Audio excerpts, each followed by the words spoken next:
11 वगे MS साहब ईंदो आहे, अध कलाक हिते अची चांहि माए पी पोइ वरी वापसि रवानो थींदो आहे। वरी हिन पासे वियुसि, ही पर्ची आहे साईं, हिन डड़े जी मूं पर्ची वरिती आहे। जॾहिं डॉक्टर न आहे त पोइ पर्ची छाजी आहे? पर वज़ीर आला खे अपील आहे असांजी मुरादली छा के त असां ग़रीबनि जी वाहर कई वञे। सराड़ी ज़िले सांगड़ जो तारीख़ी शहर सॼो वेंदो आहे, जेको लॻभॻि 1 लख आबादी रखंदड़ शहर आहे, जेको चूंडियल नुमाइंदनि जी बेध्यानी ऐं लापरवाही सबबि सराड़ी शहर हर बुनियादी मसइले जे वर चढ़ियल आहे।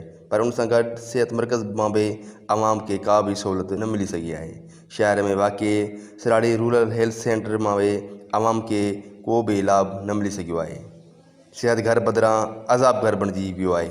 सराड़ी रूरल हेल्थ सेंटर जेको 20 बेडनि ते मुश्तमिल आहे, जॾहिं त को बि मरीज़ सहूलियत न हुअण सबबि दाख़िल नथो करे। सराड़ी रूरल हेल्थ सेंटर में अंदरि दवाउनि ऐं सहूलियतूं न हुजण ऐं अमले जे अणढंगे रवैये जे सबबि मरीज़ दर बदर थियण लॻा आहिनि। हेल्थ सेंटर जूं सरकारी दवाऊं राति जे वक़्तु शहर जे प्राइवेट मेडिकल स्टोरनि ते विकिरो थियण जो पिणु इंकशाफ़ थियो आहे। अस्पताल में मरीज़नि खे कंहिं बि क़िस्म जी दवा नथी ॾिनी वञे ऐं मरीज़नि खे ॿाहिरां स्टोर जी दवा लिखी ॾींदा आहिनि, जंहिं सबबि इलाइक़े जा ग़रीब पोहरे सख़्तु परेशान आहिनि। अस्पताल में डॉक्टर न हुजण करे स्वीपर ऐं पटेवाला मरीज़नि जो इलाजु करण लॻा आहिनि।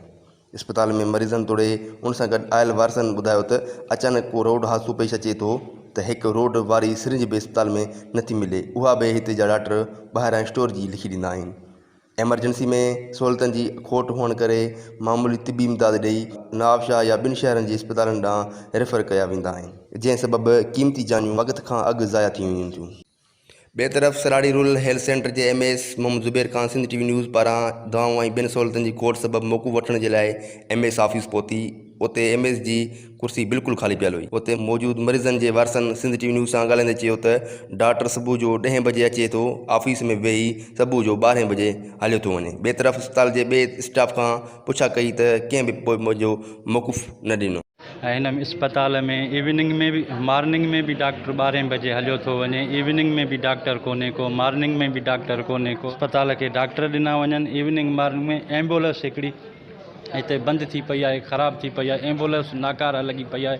मां रिक्वेस्ट कंदुसि आला इदारनि खे, DC साहब खे, DJ साहब खे, LS खे, DHO खे त सराड़ी रूरल हेल्थ सेंटर खे दवाऊं ॾिनियूं वञनि, डॉक्टरनि जी खोट खे ख़तमु कयो वञे। ऐं हा, हिते दवाऊं मिलनि ई 2-2 ऐं 3-3 थियूं, ॿियूं वरी ओपन शहर में जेके 19-20 अचनि थियूं उहे बि जेको आहे सराड़ी शहर में खपी थी वञनि। अहिड़ी अंधेरी नंगरी आहे, को एक्शन खयो वञे। जेका आहे प्राइवेट माण्हू चौकीदार वञी स्टोरनि ते सेल करे रहिया आहिनि त वञी पंहिंजियूं मंथलियूं डॉक्टर ताईं इहे वञी पहुचनि थियूं। असां चऊं था त इहे जेका मथां शइ 12 रुपयो 98 अचे थी त साथ अवाम खे मिले। असां टैक्स ॾेई रहिया आहियूं, LS खे पघार असांजे पसीने में। जेको मेन हॉस्पिटल आहे उते इमरजेंसी जे बुनियादनि ते नाइट में 8 डॉक्टर हूंदा आहिनि, पर अफ़सोस हिते 15 सालनि खां 8 डॉक्टर त छा, पर हिते डिस्पेंसर जेके आहिनि जिन्हनि जा उते शहर में जेके प्राइवेट क्लिनिकूं आहिनि डिस्पेंसरनि जी, उहे हिते मरीज़नि जो इलाजु कंदा आहिनि। हितां पर्ची लिखी ॾींदा आहिनि, शाम जो अची तव्हां असांखां दवाऊं वठिजो, पर हिते का शइ न आहे। हिते जेको MS आहे, जेको टैक्सनि मां पघार थो वसूल करे, त उहो माना त किथे पियो कमु करे? कंहिं वॾेरे जो कमदार आहे या सिंध गवर्नमेंट जो जेको मुलाज़िम तौरु हिते मुक़ररु थियल आहे, या हिते को भोतार आहे? माना त 12 वगे 11 वगे MS साहब ईंदो आहे, अध कलाक हिते अची चांहि माए पी पोइ वरी वापसि रवानो थींदो आहे। हितां जो मरीज़ वञे थो लेबॉर्ट्री में, हॉस्पिटल जी टेस्ट आहे, उन जी बि केमिकल न आहे, त हेपाटाइटिस B, C या वरी जेके बुखार मलेरिया जे जेके टेस्टूं आहिनि उहे बि हिननि जा जेके प्राइवेट लेबॉर्ट्री आहिनि उते थियनि थियूं। पर अफ़सोस हिते सभु शयूं हुजण बावजूदि हिते कंहिं बि क़िस्म जो इलाजु न आहे। वियम जे दौरान कॾहिं हिते था माण्हू मरनि त कॾहिं खणी ईंदा आहिनि त रस्ते ते हितां जवाबु मिलंदो आहे त भाउ नवाबशाह खणी वञो, वरी नवाबशाह घस में या त मरीज़ मरी थो वञे या त हुनजो ॿार मरी थो वञे। पर जेकॾहिं असीं नवाबशाह खणी वञूं त पोइ तव्हां बंदि करे छॾियो। सहूलियत हुजे सिकीनि था की हुन पासे था सिकीनि, होॾां अचूं था, वरी चवंदा हुन डॉक्टर ॾे वञो, हुतां अचूं था, वरी चवंदा हुन वटि वञो, वरी हुतां अचूं था, वरी चवंदा पर्ची ॾेखाराए अचो, वरी फ़ोन नंबर खणी अचो। आहे त वठि अस्पताल में वञण त आहे कोन। अच्छा, डॉक्टर आहिनि भला? डॉक्टर बि कंहिं महिल वेठा आहिनि, कंहिं महिल के हैदराबाद पिया वञनि, के कराची पिया वञनि, मरीज़ हिते पिया तड़पनि। MS वेठो आहे? MS हींअर न आहे। अच्छा, पोइ ये असां जहिड़ा आहिनि कंपाउंडर इहे पिया कमु करे सघी न। अच्छा डिस्पेंसरी स्वीपर हा हा ॿिया कमु करे हलाइनि बसि इहो। का ॼाण काने उहा कीअं कमु करे? न न उहो ॼाण हुजे न हुजे बसि सूठा कागज़ ठाहे छॾींदे पोइ तुंहिंजो हूंदो भाग जे बची ऐं ठीकु आहे नथो बची भले हली वञे ख़बर में। मां पंहिंजो नंढड़ो वठी आयो आहियां हिनखे पेट मां रतु पियो अचे मां आयुसि हिनखे इलाज जे लाइ वठी हींअर पर्ची वरिती आहे पर्ची वारे चयो त हुन पासे डॉक्टर आहे ओॾां वियुसि त हुन चयो हिते त डॉक्टर आहे ई कोन को वरी हिन पासे वियुसि हीअ पर्ची आहे साईं हिन नंढड़े जी मूं पर्ची वरिती आहे जॾहिं डॉक्टर न आहे त पोइ पर्ची छाजी आहे अच्छा छा पर्ची ॾिनी अथनि हाणे दवा नथा ॾियनि छा? साईं उते डॉक्टर आहे ई कोन को पर्ची ही सिर्फ़ु मूंखे ईअं ॾेई पकड़ाए छॾी अथनि मां केॾी महिल हुन पासे पियो वञा केॾी महिल हुन पासे पियो वञा तव्हांजो पुछा करण ते ख़बर पई आहे त डॉक्टर अॼु आयो ई न आहे। हींअर मूंखे तक़रीबन अधु कलाकु थी वियो आहे मां आयो आहियां हली फ़िलहाल त डॉक्टर जी ॻोल्हा में आहियूं न को बि चेकअप न थियो आहे। हीउ मुंहिंजो नंढड़ो मूंसां गॾु आहे हाणे असां सराड़ी जी आवाम काॾे वञूं? हींअर आयो आहे दवाई भॼी भॼी पोइ दवाई कोन था ॾियनि चवनि था कोन्हे बसि डॉक्टर आहिनि? कोन आहिनि किथे आहे ज़रूरु प्राइवेट आहिनि ईअं आहिनि अच्छा सरकारी हुजनि त ईअं कोन हुजे हा अच्छा तव्हांखे हींअर हिकिड़ी गोरी ॾिनी अथनि बसि? बसि हीअ गोरियूं आहिनि भाई हीअ कहिड़े कम जा आहिनि ॿुधाई यार ॾिस गोरियूं आहिनि हीअ अच्छा तबियत सफ़ा ख़राबु लॻो पियो आहे वग़ैरह है न भला सुई वग़ैरह? न कुझु बि न अच्छा बसि हीअ 4 गोरियूं आहिनि पंधु करे छा था चवनि हींअर छा था चवनि?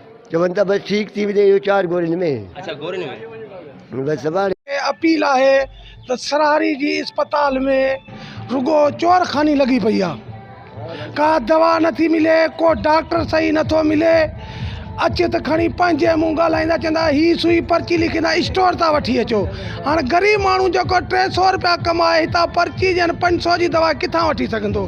जेका गवर्नमेंट जी दवा मिले थी असां ग़रीबनि खे ॾिनी वञे न इहे दवाऊं वरी स्टोर ते खपी थियूं वञनि इहो त ग़लति आहे न बाबा। अच्छा सराड़ी वारे अस्पताल वारी हा दवाऊं सरकारी दवाऊं स्टोर ते मिली थो हलो मां तव्हांखे वठी ॾियां। अच्छा सही सभु हीअ असां सां ज़ुल्म आहे वॾो ॿिए पासे बि क्लिनिकूं हलनि थियूं पर हिन ते वॾे शाही राज लॻो पियो आहे ऐं दवा जी अबा सिरिंज कोन्हे सिरिंज स्टोर था वठी अचो छो भला गवर्नमेंट सिरिंज नथी ॾिए छा अस्पताल खे? हाँ सिरिंज अस्पताल खे नथी ॾिए गवर्नमेंट। इहो असांजी वज़ीर आला मुराद शाह खे अपील आहे त हिन अस्पताल जे मथां को एक्शन खयो वञे ऐं सरारी अस्पताल में बि दवाऊं असां ग़रीबनि खे नथियूं मिलनि स्वीपर कमु था कनि डॉक्टर अचूं था मोटी था वञूं बाबा कोन्हे जा नवाब शरीफ़ खे मिले थी जे हिते हीअ असांखे वेझे पए थी नथी मिले हू पर असांखे ॿाहिरि जी दवा लिखी ॾिनी अथनि। हाणे असां ग़रीब माण्हू कमायूं 500 दवा आहे 700 जी किथां आणियूं शहर में पिनियूं 100 रुपयो करे पर वज़ीर आला खे अपील आहे असांजी मुराद अली शाह खे त असां ग़रीबनि जी वाहर कई वञे। ज़रूरत इन ॻाल्हि जी आहे त सिहत जूं वॾियूं दवाऊं कंदड़ सिंध हुकूमत तोड़े हितां जे अवाम जो वोट वठी एलावन में वेंदड़ चूंडियल नुमाइंदनि खे घुरिजे त सराड़ी शहर लाइ को सगारो आवाज़ उथारीनि जीअं हिन तारीख़ी शहर जी मालिकी थी सघे ऐं सराड़ी अस्पताल में दवाऊं ऐं ॿियूं सहूलियतूं ॾिनियूं वञनि जीअं हितां जे ग़रीब आवाम खे दर बदर थियण खां बचायो वञे। कैमरामैन शिराज ज़रदारी सां गॾु रियाज़ ज़रदारी सिंध TV न्यूज़ सराड़ी।